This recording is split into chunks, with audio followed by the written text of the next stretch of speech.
Yeah, yeah. It's your man. You did.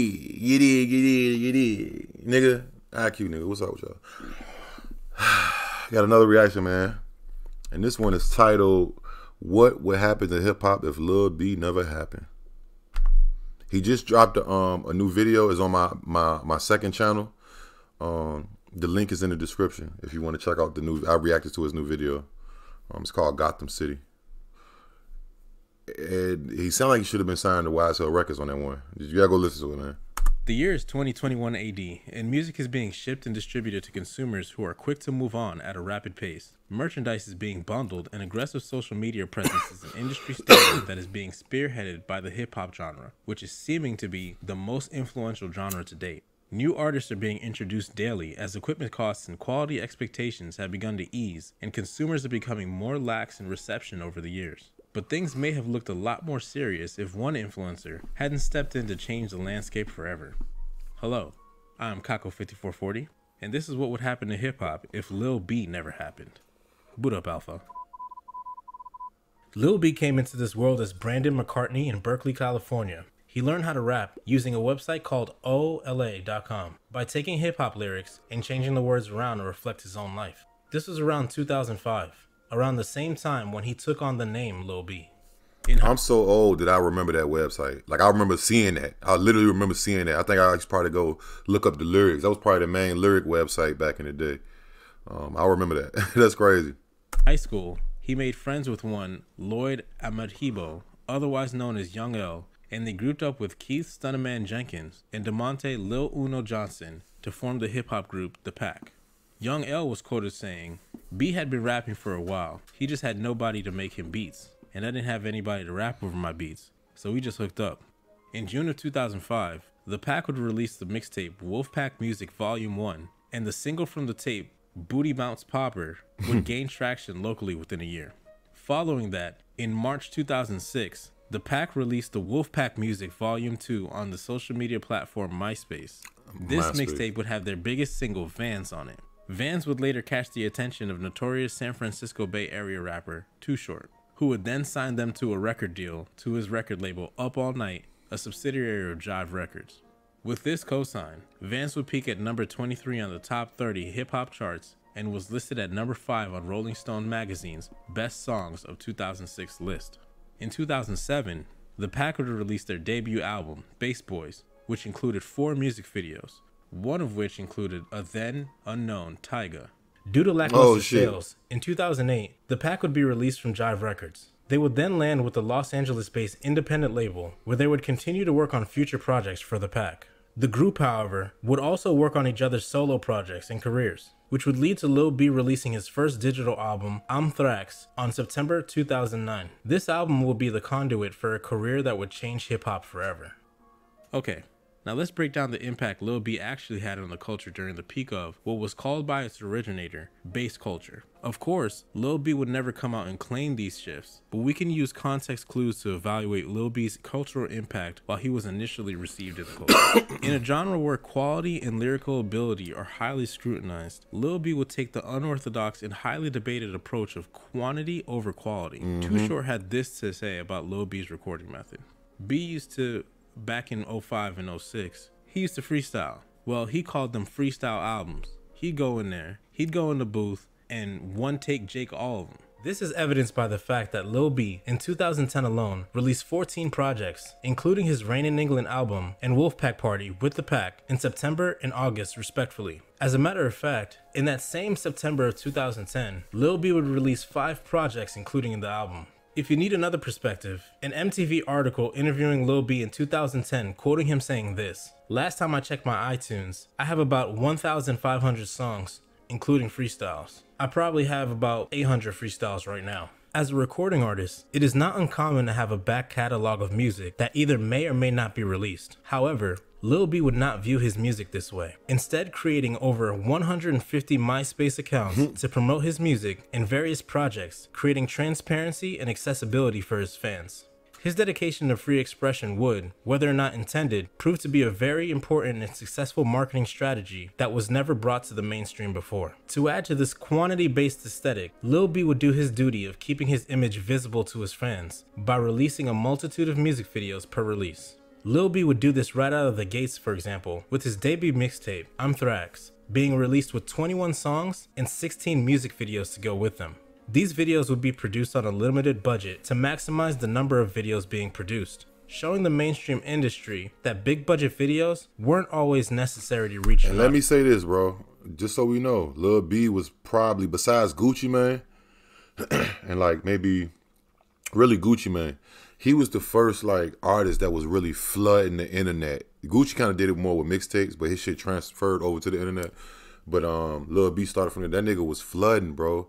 That nigga, you seen all them songs, all them albums he dropped, 14 albums in 1 year, and in one season he dropped 5. That nigga was a workaholic, bro, and that shit paid off, bro. And he get paid off of pretty much all that shit unless he used somebody's beat. And he used to rap over like regular instrumentals too, but he gets paid from all that, you know what I'm saying? Still to this day, you know what I mean? So let's just let you know. He probably get a nice check just about the amount of songs. He probably definitely get a nice check. As the videos would be generally well received. Chief Keef, for example, wouldn't start releasing music videos with the same aesthetic until 2011, 2 years after Lil B's debut. Fans would appreciate the inside look of the videos, the candid location choices, Lil B's energy, as well as what Lil B would be wearing for each video. Adding to this unrestrained aesthetic, Lil B would often be seen wearing beaded jewelry, floral blazers and jackets, oversized rings, earrings, and skinny jeans, light colored button shirts and v-necks, which was a largely uncommon fashion choice in the traditional hip-hop scene at the time. Lil B would continue to push traditions when in 2015 he would appear on ESPN's Sports Nation program wearing a feminine white transparent blouse along with a floppy church hat and chandelier earrings, which many would call a grandma outfit. This would be 1 year before Young Thug would sport a dress for his No My Name Is Jeffrey album cover in 2016. It should be noted that hip-hop had seen rappers dressed in somewhat feminine clothing before, just not to the extent of Lil B and his appearance in the mainstream, arguably opening up the culture to alternative presentation in hip-hop. This theme of being unconventional would, of course, be prevalent in his music, influencing a sound and birthing a new genre, cloud rap. For Lil B's 2009 Six Kiss mixtape, a then unknown beatmaker would submit a beat to Lil B through MySpace after holding it for a few months saying, quote, "I just didn't think he would like it." I'm God would debut at the beginning of December, ahead of Six Kiss, introducing the world to Clams Casino, spawning a plethora of music video reposts, and inspiring many publications to speak on this ethereal version of hip-hop, which they would soon call cloud rap. If you search the term cloud rap today, you'll find claims that the style has been used by platforms such as Starry, artists such as Young Lean, Lil Peep, and ASAP Rocky to help grow their aesthetic. The last example, ASAP Rocky, would later enlist Clams Casino to work on his Live Love ASAP album, followed by Adult Swim on their 2011 singles program, Mac Miller on Blue Slide Park, The Weeknd on Echoes of Silence, and Joji on Ballads 1 in 2018, just to name a few. To continue on with unconventional themes and round off Lil B's initial impact on hip-hop culture, we can go back to the beginning of 2009. On January 1st, Lil B would publish a book called Taken Over by Imposing the Positive, My Personal Rap to You. A book written in an email-like style that was meant to be Lil B's way of casually speaking directly to fans. Now, Lil B would not be the first rapper to publish his own book. Before him, there would be books from RZA from the Wu-Tang Clan, DMX, Eminem, LL Cool J, 50 Cent, Queen Latifah, and other acclaimed and undisputed legends in the genre. But that's the key word, undisputed. This was the first time that such a controversial and at the time, relatively unknown rapper had released a book to fans, opening the door for book publishing instead becoming a marketing strategy for current artists instead of a legacy review. Lil B would also become the youngest rapper to ever publish a book. Reminder that this book was released on January 1st, 2009, 8 months before Lil B would release his own solo project. So what happens next? On April 3rd, 2010, Lil B signed a record deal with SODMG Entertainment, Soulja Boy's label, after Soulja Boy reached out to Lil B himself. 7 years later, Lil B would tweet about the experience saying, quote, "I'ma be honest, Soulja Boy was the first famous rapper to reach out and help me get on. He stole my swag in the process, but he helped." Soulja Boy would release his single Pretty Boy Swag for his album, The DeAndre Way, on June 8th, which would become the needed hit single for the album, reaching number 34 on the Billboard Hot 100 chart. It would resemble a song Lil B released the same year called I Go Woogie. Lil B and Soulja Boy would also release an extended play together called Pretty Boy Millionaires, hosted by DJ Woogie. Later in Soulja Boy's career, Lil B would continue to help Soulja Boy explore his sound by connecting him with Clams Casino to create experimental songs like The World Needs Change and All I Need. These and other releases would be the catalyst to Soulja Boy becoming and pursuing a more pretty boy aesthetic in both fashion and music style, but Soulja Boy's videos for another day. Not everyone would be so friendly to Lil B and his style, landing him a few notable rap beefs with rappers such as Joe Budden, The Game, Joey Badass, and A Boogie with the Hoodie. Joey Badass's beef, which he would later claim was staged, would arguably be the reason Joey Badass was discovered in the first place. In early 2012, Joey Badass and his longtime collaborator Capital Steez would release a song called Survival Tactics, in which Steez said the following line: "They say hard work pays off, well tell the bass god don't quit his day job." Lil B and Joey Badass would proceed to go back and forth on social media platform Twitter, causing quite a stir when Lil B's fans would flood Joey Badass's accounts with messages. Joey Badass would soon close his own Twitter account. During the commotion, Joey Badass would soon be featured on MTV News to speak about his verse from Survival Tactics, exposing Badass to a wider audience. In an age of mumble rap, cloud rap, and traditionalists, Lil B's strategy and influence to flooding the market with confidence in his music and approach to his fans is apparent. Artists and labels are searching for new ways to connect an artist directly to their fan base. Free expression and a don't take yourself too seriously attitude is commonplace in today's music, social media presence, and archetypes. Lo-fi music and music videos are more accepted, and platforms have risen to further the sound and aesthetic. The boundaries of hip-hop fashion have been broadened and opened to new choices and audiences, and Lil B's influence continues to transform and open independent music well after his initial offering. This is a video about what would happen to hip-hop if Lil B never happened. These are our claims. Number 1. Lil B was a pioneer in rap fashion, cementing light-colored polo shirts, skinny jeans, and a pretty boy aesthetic into the mainstream. The progression from a more gangster focus through a jerking dance movement to a more light-hearted landscape would occur with Lil B influencing people like Soulja Boy to follow. Number 2. Alternative themes and freedom of expression would grow in the rap genre because of Lil B. From Lil B's fashion choices to his choice of words in his music, Lil B introduced the world to alternative themes, which would make it easier for people like Ty the Creator, A$AP Rocky, and Lil Nas X to be received by a mainstream market. Number 3. Lil B and the Pack were the ones to introduce Tyga to the mainstream. Tyga was first introduced to the world in the October 2007 release of the Pack's In My Car music video as a cameo. He was also shouted out by Lil B in the Pack's Bass Boys album CD cover insert. Number 4. Lil B created cloud rap. Without Lil B's release of I'm God by Lil B and producer Clams Casino, we no longer have many artists who were directly influenced by that sound, meaning no Clams Casino, A$AP Rocky, Mac Miller, Young Lean, Lil Peep, Six Dogs, Joji, Lil Boom, Lil Pump, and YouTube platforms such as Astari and DJ Vlad.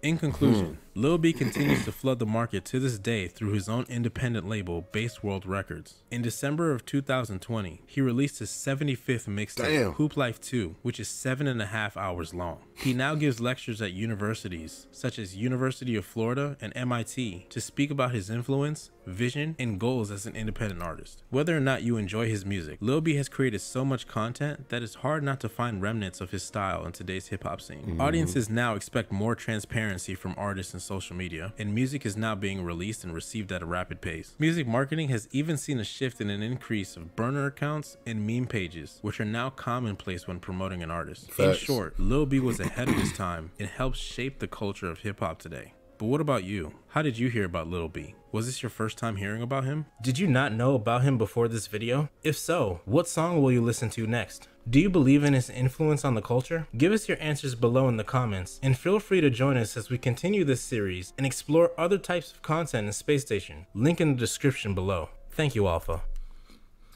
Shout out to Space Station. Hold on, let me subscribe to their channel. That was a dope ass video. They only got 403. Oh man, that's a dope video, bro. Let me leave them a comment. I got 64,000 views. They need more subscribers. Hold on. How many subscribers they got? They gotta be 400,000.